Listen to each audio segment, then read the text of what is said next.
गुरुर्ब्रह्मा गुरुर्विष्णु गुरुर्देवो देवो महेश्वरः गुरु साक्षात् परब्रह्म तस्मै श्री गुरुवे नमः। ओम शांति शांति शांति। अवधूत गीता 8वां मंत्र है। ये मंत्र ये कहता है कि ना मानसम कर्म शुभाशुभम में ना कायिकम कर्म शुभाशुभम में ना वाचिकम कर्म शुभाशुभम में ज्ञानामृतम शुद्धम अतीन्द्रियम अहम। इसका परिच्छेद है। परिच्छेद ये कहता है कि मानसम माने मानस, कर्म माने कर्म जितने की, शुभाशुभम शुभ और अशुभ, जो भी कर्म है जो शुभ और अशुभ है, में ना मेरे में नहीं लगते हैं। कायिकम माने शारीरिक, कर्म माने कर्म जो कि शुभाशुभम माने शुभ अशुभ है, में ना मेरे को नहीं लगते। वाच्यकम वाणीकृत जो कर्म भी हैं, कर्म शुभाशुभम शुभ और अशुभ मेरे में नहीं, क्योंकि ज्ञानामृतम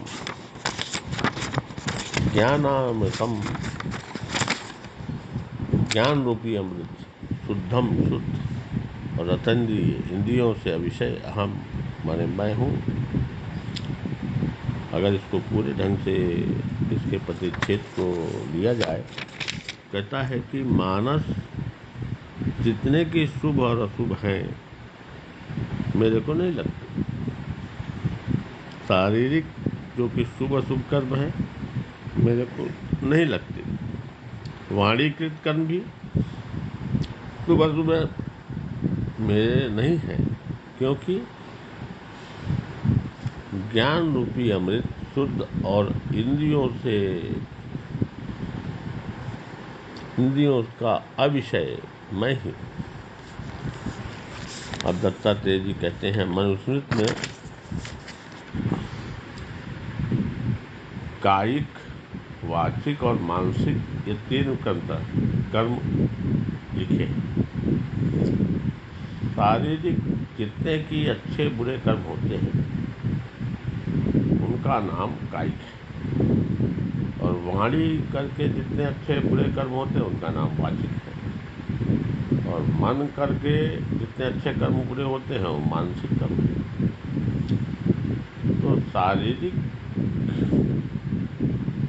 शरीर करके जो कर्म होते हैं उनका फल शरीर ही भोगता है, शारीरिक कर्म। वाणी करके जो कर्म होते हैं उनका फल वाणी ही भोगती है।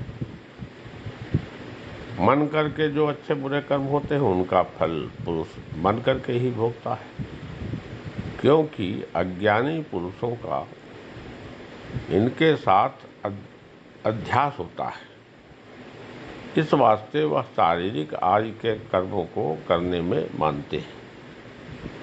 इसके विपरीत ज्ञानवान जीवन मुक्त का इनके साथ अध्यास नहीं रहता। इस वास्ते वह इनके कर्मों का अपने में नहीं मानता, किंतु वह अपने को इनसे असंग सिद्ध मानता है। सो दत्तात्रेय जी कहते हैं कि जिस वास्ते ज्ञान स्वरूप अमृत रूप शुद्ध और इंद्रियों से हम अविषय हैं, इसलिए कायिक और वाचिक मानसिक या 3 प्रकार के कर्म भी हमारे में नहीं है, किंतु देहादिकों के हैं। ये सब देह के कर्म हैं, मेरे नहीं, किंतु हम इनके साक्षी दृष्टा।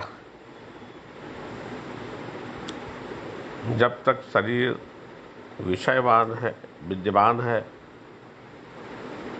ज्ञानी भी खान पान आदिक मानसिक गमनादिक कर्मों को करता है। तो फिर वह कथन या नहीं बनता कि हमारे ये कर्म नहीं। देखिए, प्रश्न उठा दिया अज्ञानियों ने। फिर वो कहते हैं उच्चते, जो अपने कर्मों को मानता है या जिसको शुभ अशुभ कर्मों का ज्ञान होता है, उसी को कर्मों का फल भी मिलता है। जो न मानता है, न उसको शुभ अशुभ कर्मों का ज्ञान ही है, उसको फल नहीं होता। जैसे कि बालक और पागल अपने में तो कर्मों को मानते हैं और न उनको शुभ अशुभ कर्मों का स्वरूप का ही ज्ञान है, इस वास्ते उनको कर्मों का फल नहीं होता है। इसी प्रकार जीवन मुक्त ज्ञानवान को भी कायिक, वाचिक और मानसिक कर्मों का फल कुछ भी नहीं होता है, क्योंकि एक तो वो अपने को मानता ही नहीं, द्वितीय आत्मानंद में वह सर्वकाल मग्न रहता है। इस वास्ते उसका ज्ञान, उनका ज्ञान भी नहीं है। इसी तात्पर्य को लेकर दत्तात्रेय जी ने ये बातें कही हैं कि जो भी मन वचन कर्म वाली जो कर्म है वो आत्मज्ञानी को नहीं लगते, उसका कोई फल प्राप्त नहीं होता है, क्योंकि आत्मा कोई कर्म करती नहीं, अचल है। सर्व विक्रियामान रहितम नित्य तृप्तम निरवय स्वयं जो स्वभाव है हमारा स्वरूप, इसलिए उसको वो कर्मों का कोई प्रभाव उसके ऊपर नहीं पड़ता है। उदाहरण भी देता तेजी या पागलों का, बालक का। बालक भी कर्म करता है लेकिन उसको ज्ञान नहीं रहता है, इसलिए उसको फल उसका बनता नहीं। प्रणाम भगवान। ओम शांति शांति शांति।